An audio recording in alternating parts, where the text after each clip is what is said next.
മുറിവേറ്റ സൈനികർ ധാരാളം പേരുണ്ടായിരുന്നു. രസകരമായൊരു അനുഭവം അതിനകത്ത് പറയേണ്ടത്, അന്ന് ധാരാളം രക്തം ആവശ്യമായിരുന്നു. രാഷ്ട്രീയ സ്വയംസേവക സംഘത്തിന്റെ പ്രവർത്തകരായിരുന്നു കൂടുതൽ രക്തം കൊടുത്തത്. ഒരു കുപ്പി രക്തം കൊടുത്താൽ 500 രൂപ കിട്ടുമായിരുന്നു. നൂറുകണക്കിന് പ്രവർത്തകർ പോയിട്ട് ഇങ്ങനെ സംഘത്തിന്റെ പ്രവർത്തകർ പോയിട്ട് ക്യൂ ആയി നിന്ന് രക്തം കൊടുക്കും. രക്തം കൊടുത്ത് അവിടുന്ന് കിട്ടുന്ന സ്ട്രിപ്പ് ഏൽപ്പിച്ചാൽ പൈസ കിട്ടും. ഒറ്റ സ്ട്രിപ്പ് പോലും വന്നിട്ടില്ല, ഒരാൾ പോലും പൈസ വാങ്ങിച്ചില്ല. എന്ത് പറ്റി? അപ്പോഴാണ് പറയുന്നത്, രാഷ്ട്രീയ സ്വയംസേവക സംഘത്തിന്റെ RSSന്റെ സ്വയംസേവകരാണ് മുഴുവൻ രക്തം തരാൻ വന്നത്. നമ്മുടെ VS അച്യുതാനന്ദനും അന്ന് രക്തം കൊടുത്ത തിരുവനന്തപുരം മെഡിക്കൽ കോളേജിൽ. പക്ഷേ VS അച്യുതാനന്ദനെ പാർട്ടി ശിക്ഷിക്കുകയാണ് ചെയ്തത്. ഇതിനോടൊപ്പം ചേർത്ത് പറയേണ്ടതാണ്, അന്ന് പട്ടാളക്കാർ വളരെ ബഹുമാനത്തോടു കൂടി സന്യാസിമാരൻ ഒരു കാവ്യ വസ്ത്രം കണ്ടാൽ അവരുടെ മുമ്പിൽ നമസ്കരിക്കുന്ന കാഴ്ച കാണാൻ പറ്റും. തോക്ക് കയ്യിലിരുന്നിട്ട് കാര്യമില്ല, തോക്ക് ഉപയോഗിക്കാനുള്ള ആത്മവിവരം വേണ്ടേ? ആത്മവിവരം കൊടുക്കുന്ന സന്യാസി പരമ്പരയാണ്. നമസ്കാരം. ഇന്ന് നമ്മോടൊപ്പം തപസ്യയുടെ ജില്ലാ പ്രസിഡന്റായ വർക്കിംഗ് പ്രസിഡന്റായ KV രാജേന്ദ്രനാണ്. ചേട്ടാ ഞാനൊരു വാർത്ത കേട്ട സോഷ്യൽ മീഡിയ, അത് യുദ്ധത്തിനൊക്കെ പങ്കെടുത്ത സന്യാസിമാരെ കുറിച്ചാണ്. ഭയങ്കര ക്യൂരിയോസിറ്റി തോന്നി ഞാൻ ആദ്യമായി കേൾക്കുന്നതുകൊണ്ടാണ്. അതും ഹിമാലയ സാനുക്കളിലുള്ള സന്യാസിമാരാണ് യുദ്ധത്തിനിറങ്ങിയത്. സിവിലിയൻസിനെയും പട്ടാളക്കാരെയൊക്കെ ഒരുപാട് സഹായിച്ചു. അതിന് തൊട്ട് കീഴെ അടുത്ത് വരുന്നുണ്ട്, നിങ്ങൾ കാർഗിൽ യുദ്ധത്തിന് ഈ സന്യാസിമാരെ കണ്ടില്ലല്ലോ. ബങ്കിം ചന്ദ്ര ചാറ്റർജി എഴുതിയ വന്ദേമാതരത്തിൻ്റെ കഥ എന്ന ഒരു പുസ്തകം, വന്ദേമാതരം ഗാനമൊക്കെ അതിനകത്താണ് ഉള്ളത്. ആ നോവലിൽ ഈ പെറ്റുപോറ്റിയ നാടിൻ്റെ അടിയടരുകൾ തകർക്കാനെത്തിയ വൈദേശികർക്കെതിരായിട്ട് നടത്തിയിട്ടുള്ള നിരന്തരമായ പോരാട്ടങ്ങളെക്കുറിച്ച് വിവരിക്കുന്നുണ്ട്. അതിനകത്ത് സന്യാസിമാരുടെ നീണ്ട നിര ഈ വന്ദേമാതരം മുഴക്കിക്കൊണ്ട് യുദ്ധോത്സുകരായി വരുന്ന കാഴ്ച നല്ല സവിസ്തരം അതിനകത്ത് പ്രതിപാദിച്ചിട്ടുണ്ട്. ഇതൊരു വാസ്തവമാണ്. ഇപ്പം 62-ലെ ചൈനയുടെ യുദ്ധം, ചൈന ഒരിക്കലും ഇന്ത്യ പ്രതീക്ഷിച്ചിരുന്നില്ല ചൈന ആക്രമിക്കുമെന്ന്. കാരണം ചൗവിൻലായി ആണ് അവിടുത്തെ പ്രധാനമന്ത്രി, ചൈനയുടെ പ്രധാനമന്ത്രി. സ്വാഭാവികം നമ്മുടെ നെഹ്റുവായിട്ടൊക്കെ വലിയ അടുപ്പമുള്ള ആളായിരുന്നു. അതുകൊണ്ട് പ്രതീക്ഷിച്ചിരുന്നില്ല. അപ്രതീക്ഷിതമായ ആക്രമണത്തിൽ നമ്മൾ ഇന്ത്യൻ സൈന്യം അല്പം പതറി എന്നുള്ളത് ശരിയാണ്. മാത്രമല്ല, അപ്രതീക്ഷിത മേഖലകളിൽ കൂടിയാണ്, നമ്മൾ പ്രതീക്ഷിക്കാത്ത യുദ്ധമുഖങ്ങൾ തുറക്കാൻ സാധ്യതയില്ലാത്ത കൊടും കാടുകളിൽ കൂടിയാണ് ചൈനീസ് പട്ടാളം കടന്നു കയറിയത്. അന്ന് ഞാൻ കേട്ടിട്ടുള്ളത്, ഈ നമ്മളെ ഇന്ത്യൻ ആർമിക്ക് അന്ന് മതിയായ തരത്തിലുള്ള ആയുധങ്ങളും ഉണ്ടായിരുന്നില്ല. ശരിയാണ്. ഒരു സേനയുടെ ആധുനികവൽക്കരണം എന്തിനും നമ്മുടെ AK ആന്റണി പ്രതിരോധ മന്ത്രി ആയിരിക്കും പോലും നിഷ്കരണം തള്ളിക്കളഞ്ഞാണല്ലോ. സേനയുടെ നിരന്തര ആവശ്യമായിരുന്നു ഒരു നൂതനമായ ആയുധങ്ങൾ വേണമെന്നുള്ളത്. അതൊന്നും ഉണ്ടായിരുന്നില്ല. ചൈനീസ് യുദ്ധ സമയത്ത് ഇന്ത്യൻ സേന ആയുധ സജ്ജമായിരുന്നില്ല എന്നുള്ളത് സത്യമാണ്. അത് മാത്രമല്ല, അപ്രതീക്ഷിതമായ സമയമായിരുന്നുകൊണ്ട് തന്നെ അന്ന് പാറ്റൻ ടാങ്കുകളോ ഒന്നും അല്ലെങ്കിൽ അങ്ങനെയുള്ള യുദ്ധോപകരണങ്ങളൊന്നും തന്നെ ആ ഭാഗത്ത് നിരന്നിരുന്നില്ല. അതുകൊണ്ടുള്ള പരാജയമാണ് നമുക്കുണ്ടായത്. കമ്പും അതെ, കിട്ടുന്ന വടിയും തടിയും അല്ല, തോക്കും കാര്യങ്ങളും ഒക്കെ ഉണ്ടായിരുന്നെങ്കിൽ അങ്ങനെ വില കുറച്ച് കാണാൻ പാടില്ല ഇന്ത്യൻ സൈന്യത്തെ. പക്ഷേ അന്ന് അപ്രതീക്ഷിതമായ സമയത്ത് അപ്രതീക്ഷിതമായ സ്ഥലങ്ങളിലൂടെ അവർ യുദ്ധമുഖം തുറന്നു എന്നുള്ളതാണ്. പഞ്ചാബിന്റെ ഗോതമ്പ് വയലിൽ കൂടി പാകിസ്ഥാൻ വന്നതുപോലെ ഇവരും അങ്ങനെയാണ് വന്നത്. ആ സമയത്ത് കാടുകളിൽ വസിച്ചിരുന്ന അഖോര വിഭാഗത്തിലെ സന്യാസിമാർ, ധാരാളം സന്യാസിമാർ ഈ സിവിലിയന്മാരായിട്ടുള്ള ആളുകളെ സംരക്ഷിക്കാനും അവർക്ക് ഭക്ഷണം കൊടുക്കാനും സഹായിച്ചു. അത് മാത്രമല്ല, അന്ന് യുദ്ധത്തെ ഞാനൊരു നേരത്തെ ഒരു സ്റ്റോറി ചെയ്തതിൽ ഹെൽമറ്റ് ടോപ്പിനെ കുറിച്ച് പറഞ്ഞത്, അങ്ങനെയുള്ള സ്ഥലങ്ങളിൽ ഒറ്റപ്പെട്ടു പോയ പട്ടാളക്കാരെ നേരായ വഴി കാട്ടിക്കൊടുത്തുകൊണ്ട് അവർക്ക് ഭക്ഷണവും അതുപോലെ മരുന്നും കാര്യങ്ങളും എല്ലാം കൊടുക്കാനും പട്ടാളക്കാർക്ക് വേണ്ട ആയുധങ്ങൾ എത്തിച്ചു കൊടുക്കാനും തയ്യാറായത് ഈ സന്യാസിമാരായിരുന്നു. അവിടെ യുദ്ധമുഖങ്ങളിലേക്ക് തിരിച്ചു പോകാനും അവർക്ക് വേണ്ടുന്ന ശുശ്രൂഷകൾ ചെയ്ത് അവർക്ക് വേണ്ട ഭക്ഷണം നൽകിക്കൊണ്ട് വീണ്ടും അവരെ ആയുധ സന്നദ്ധരായിട്ട് അങ്ങോട്ട് പോകാൻ വേണ്ടി ഉള്ള ശ്രമങ്ങൾ പുനരുജ്ജീവിപ്പിച്ചത് സന്യാസിമാരാണ്. ഈ മുറിവേറ്റ ഒരുപാട് സൈനികരുണ്ടായിരുന്നു. അതെ, മുറിവേറ്റ സൈനികർ ധാരാളം പേരുണ്ടായിരുന്നു. രസകരമായൊരു അനുഭവം അതിനകത്ത് പറയേണ്ടത്, അന്ന് ധാരാളം രക്തം ആവശ്യമായിരുന്നു. രാഷ്ട്രീയ സ്വയംസേവക സംഘത്തിന്റെ പ്രവർത്തകരായിരുന്നു കൂടുതൽ രക്തം കൊടുത്തത്. പരംപൂജനീയ ഗുരുജിയുടെ നിർദ്ദേശാനുസരണം 10,000-കണക്കിന് സ്വയംസേവകർ യുദ്ധമുഖത്തേക്ക് ഇവരെ സഹായിക്കാൻ പട്ടാളത്തിന്റെ 2ാം നിരയായി പോയിരുന്നു.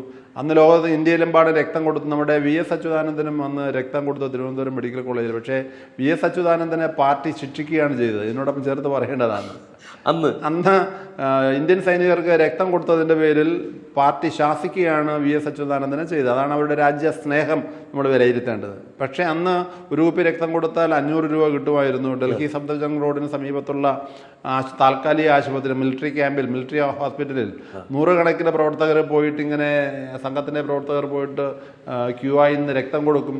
അവരിങ്ങനെ വളഞ്ഞു വരുമ്പോൾ അവിടെ ഒരു കൗണ്ടറുണ്ട്. ആ കൗണ്ടറിൽ അവർ രക്തം കൊടുത്ത് അവിടുന്ന് കിട്ടുന്ന സ്ലിപ്പ് ഏൽപ്പിച്ചാൽ പൈസ കിട്ടും. പക്ഷെ ഒരാളും സ്ലിപ്പ് ഏൽപ്പിച്ചില്ല. അന്നത്തെ യുദ്ധമുന്നണിയിലുണ്ടായിരുന്ന പട്ടാള ഉദ്യോഗസ്ഥൻ വൈകുന്നേരം കൗണ്ടർ നോക്കുമ്പോൾ ഒറ്റ സ്ലിപ്പ് പോലും വന്നിട്ടില്ല. ഒരാൾ പോലും പൈസ വാങ്ങിച്ചു. ഇതെന്ത് പറ്റി? സാധാരണ രക്തം കൊടുത്താൽ ആദ്യം പൈസ വാങ്ങാനുള്ള താല്പര്യം കാണിക്കുക. പക്ഷെ ഇത് ഒരു പൈസ പോലും ആരും വാങ്ങിയിട്ടില്ല എന്നറിയുമ്പോഴാണ് അദ്ദേഹം ചോദിക്കുന്നത് ആരാ? അപ്പോഴാണ് പറയുന്നത് രാഷ്ട്രീയ സ്വയംസേവക സംഘത്തിന്റെ RSSന്റെ സ്വയംസേവകരാണ് മുഴുവൻ രക്തം തരാൻ വന്നത്. അവരാണ് അവരുടെ ഹൃദയരക്തം ഊറ്റിക്കൊടുത്തുകൊണ്ട് ഇന്ത്യൻ പട്ടാളത്തെ സഹായിക്കുക എന്നുള്ളത് എൻ്റെ കടമയാണ് എന്ന് വിശ്വസിക്കുന്ന മനോഭാവം. അതുതന്നെയാണ് സന്യാസിമാരും കാണിച്ചത്. ഇന്ത്യൻ 62 യുദ്ധത്തിൽ സന്യാസിമാരുടെ നിർണായകമായ പങ്ക്, നിർണായകമായ സ്വാധീനം ഈ യുദ്ധ രംഗത്തുണ്ടായിരുന്നു എന്നുള്ളത് തർക്ക വിഷയമല്ല. അത് അവിസ്മരണീയമായ ഒരുപാട് മുഹൂർത്തങ്ങൾക്ക്, പ്രത്യേകിച്ചും നമ്മളിന്ന് അരുണാചൽ പ്രദേശിൽ നിന്ന് ചൈനയുടെ അതിർത്തിയിലേക്ക് യാത്ര ചെയ്യുമ്പോൾ അത്തരത്തിലുള്ള നിരവധി സന്ദർഭങ്ങൾ നമുക്ക് കാണാൻ പറ്റും. ബുദ്ധസന്യാസിമാരുടെ ഇപ്പൊ സേല പാസ്, ഒരു സേല എന്ന പെൺകുട്ടിയെ കുറിച്ച് നേരത്തെ പറഞ്ഞിട്ടുണ്ടല്ലോ. ആ സേല എന്ന പെൺകുട്ടി പോലും ബുദ്ധ ഭിക്ഷുക്കളുടെ ഒരു, അല്ലെങ്കിൽ ബുദ്ധ സമുദായത്തിൽ പറഞ്ഞൊരു കുട്ടിയാണ്, ബൗദ്ധ ഇതിൽ പിറന്നതാണ്. ധാരാളം ബുദ്ധ സന്യാസിമാര്, ഹിന്ദു സന്യാസിമാർ, അഘോര വിഭാഗത്തിൽ സന്യാസിമാർ കൂടുതൽ കാടുകളിലാണല്ലോ താമസിക്കുന്നത്.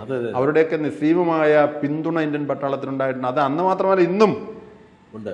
പട്ടാളക്കാർ വളരെ ബഹുമാനത്തോടു കൂടി സന്യാസിമാരിന് ഒരു കാവ്യ വസ്ത്രം കണ്ടാൽ അവരുടെ മുമ്പിൽ നമസ്കരിക്കുന്ന കാഴ്ച കാണാൻ പറ്റും. തീർച്ചയായും. അതുകൊണ്ട് പറയാൻ കാരണം ഇപ്പോൾ കുംഭമേള വരാൻ പോകുന്നു. ഈ സോഷ്യൽ മീഡിയയിലൊക്കെ ചിലവർ ഈ കുംഭമേളയെ കുറിച്ച് പറയും, എന്തിനാണ് ഈ സന്യാസിമാർ ഇവിടെ വരുന്നത്, എന്തിനാണ് ഇങ്ങനെ ഒരു ചടങ്ങ് ചെയ്യുന്നത്, എന്തിനു വേണ്ടി? അപ്പം പലർക്കും ഈ കുംഭമേളയ്ക്ക് വരുമ്പോഴാണ് ഇത്തരം സന്യാസിമാരുണ്ടെന്ന് പോലും പലരും അറിയപ്പെടും. പക്ഷെ ഇത്തരത്തിലൊരു ചരിത്രത്തിൽ സന്യാസിമാർ ഇങ്ങനെ ഇറങ്ങി പട്ടാളത്തിന് സഹായിച്ചു, അത് മുന്നോട്ട് കൊണ്ടുവരാനായിട്ട് അന്നുണ്ടായിരുന്ന ഭരണകൂടമോ അതിന് ശേഷം വന്ന ഭരണകൂടമോ അല്ല, സന്യാസിമാരുടെ പ്രവർത്തനം എപ്പോഴും ത്യാഗമയമാണ്. ഇതന്നെ മമ ഓം രാഷ്ട്രായ സോഹ, ഇതെനിക്ക് വേണ്ടിയല്ല, രാഷ്ട്രത്തിന് വേണ്ടിയാണ്. അതുകൊണ്ട് അവർ ചെയ്ത സേവനങ്ങളൊന്നും തന്നെ അവർ വിലപേശുവാനോ പത്രത്തിൽ വരുവാനോ അല്ലെങ്കിൽ മാധ്യമങ്ങൾ ശ്രദ്ധ പിടിച്ചു പറ്റുവാനോ അതിനൊരിക്കലും പ്രതിഫലം അവർ ശ്രമിച്ചില്ല. പക്ഷേ അവർ ശ്രമിച്ചിട്ടില്ല. പക്ഷേ അതിനുശേഷം വന്ന സർക്കാരുകൾ ഒരുപക്ഷെ അതിനെ അവഗണിച്ചു എന്നുള്ളത് ഇന്നും അങ്ങനെയാണല്ലോ. സന്യാസിമാരുള്ള അവഗണന, പ്രത്യേകിച്ചും കേരളം പോലെയുള്ള ഗവൺമെന്റ്, ഇപ്പോഴാണല്ലോ നരേന്ദ്രമോദി സർക്കാർ വന്നത്. നരേന്ദ്രമോദി സർക്കാർ വന്നതിന് ശേഷം കുംഭമേളയ്ക്ക് ഈ ഒരു ആഗോള പ്രസക്തി കൈവരുന്നത്. അപ്പോൾ ഇത്തരം സാഹചര്യങ്ങൾ ആ സമയത്ത് ഉണ്ടായിരുന്നിട്ട് സഹായിക്കാമെന്ന സന്യാസിമാരെ മനഃപൂർവ്വം നമസ്കരിക്കുന്ന രീതിയിൽ, അല്ലെങ്കിൽ അവരുടെ ഭാഗത്തുനിന്ന് ഭാരതത്തിന് ഒരു കോൺട്രിബ്യൂഷനും ഇല്ല എന്നുള്ള രീതിയിലുള്ള, എന്നുവെച്ചാൽ അവരെ ആരും ഈ ചരിത്രം അറിയരുത് എന്നുള്ളൊരു ഉദ്ദേശം അങ്ങനെ ഉണ്ടായിരുന്നു അന്നത്തെ ഭരണാധികാരി. ഇപ്പോൾ സന്താൾ ലഹള എന്ന ഒരു ലഹളയെക്കുറിച്ച് നമ്മൾ കേട്ടിരിക്കും. അത് മുഴുവൻ മുഗളന്മാർക്കെതിരെ നടത്തിയ സന്താൾ ലഹള എന്ന് പറയുന്നത്, ബ്രിട്ടീഷുകാർക്കെതിരെ സന്താൾ ലഹള എന്ന് പറയുന്നത് മുഴുവൻ സന്യാസിമാർ നേതൃത്വം കൊടുത്തതാണ്. സന്യാസിമാരുടെ കലാപമായിരുന്നു അത്.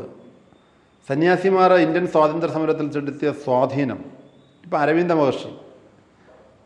മഹർഷി അരവിന്ദൻ, അദ്ദേഹം സന്യാസത്തിൻ്റെ ആത്മീകത്തിലേക്ക് ഒളിക്കുന്നതിന് മുമ്പ് തീവ്രമായ ദേശീയ സ്വാതന്ത്ര്യ സമരത്തിന് വേണ്ടി പ്രവർത്തിച്ച വ്യക്തിയായിരുന്നു അരവിന്ദ മഹർഷി.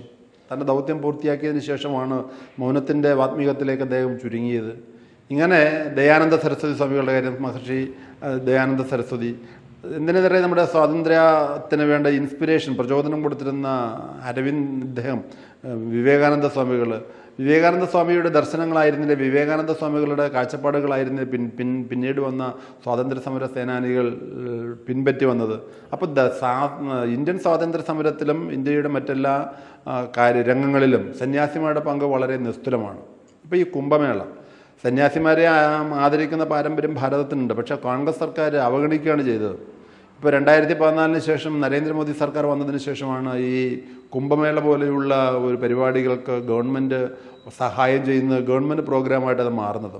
40-50 കോടി ആളുകൾ ഒരുമിച്ച് ചേരുന്നൊരു മഹാമേള ഒരുപക്ഷെ ലോകത്ത് കുംഭമേള മാത്രമായിരിക്കും. ലോകത്തൊരിടത്തും കാണാൻ കഴിയില്ല. അത് സന്യാസിമാരുടെ മാത്രം നേതൃത്വത്തിൽ നടക്കുന്നതാണ്. അവിടെ അവിടെ ഒരു സമത്വസുന്ദരമായ ഭാരതത്തെ കാണാൻ കഴിയും.